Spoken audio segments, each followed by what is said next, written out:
Hello everyone! Kumusta na po kayong lahat? And for today's video, gagawa tayo ng all-time favorite nating dessert na buko. Tara, simulan na natin. So meron tayo ditong 3 pirasong buko. Pinibiyak lang natin at kinuha natin yung buko juice nito.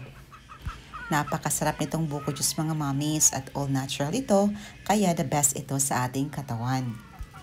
At ayan, gine-grate lang natin ang ating buko. At the best talaga ang ating buko mga mommies kasi napakatamis ng buko juice at sakto lang talaga ang kapal nito.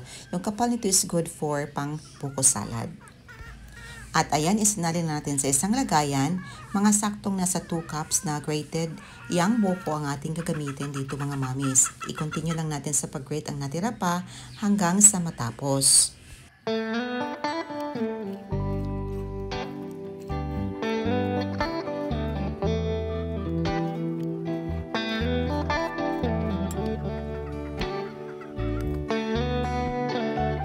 At para pang dagdag sarap at linamnam, gagamit tayo dito ng condensed milk. Any kind of brand mga mommies pwedeng gamitin. Meron din tayong evaporated milk.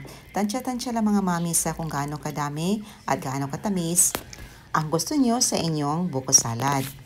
Gagawa natin ng twist ng ating buko salad mga mommies. Ito yung traditional na ginagamit sa panglamaw sa probinsya or Bisaya version ng buko salad. Ito lagyan natin ng patatas. Napakasarap itong papakin mga mommies, gawing snacks, napaka-crunchy nito. Ilagay natin sa ating mixture. Isang pakete lang ating ginagamit. But mga mommies, kung hindi nyo bet ang patatas, pwede din kayong gumamit ng Graham's crackers. Ayan, minix lang natin. Sa amin, it's good to go na ito mga mommies at pwede na itong kainin. Napakasimple lang ng ingredients. Lalagyan lang namin ng ice at the best tong pangtanggal ng init at uhaw. Other option, pwede din kayo maglagay nito ng sago or nata de coco. Pero sa atin, since meron tayong ice cream, mag-top tayo ng paborito nating flavor, chocolate, mangga at saka ube. O diba, napaka-special mga mommies. Para na tayong kumain ng buko halo-halo. Perfect talaga itong pangtanggal ng init mga mommies. At napakasarap nito. At syempre, napakadali lang din gawin mga mommies.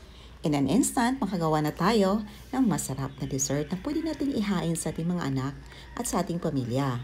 Ayan na po mga mommies, so pinyang subukan. Thank you so much for watching. See you in my next vlog. God bless you all and stay safe everyone. Bye!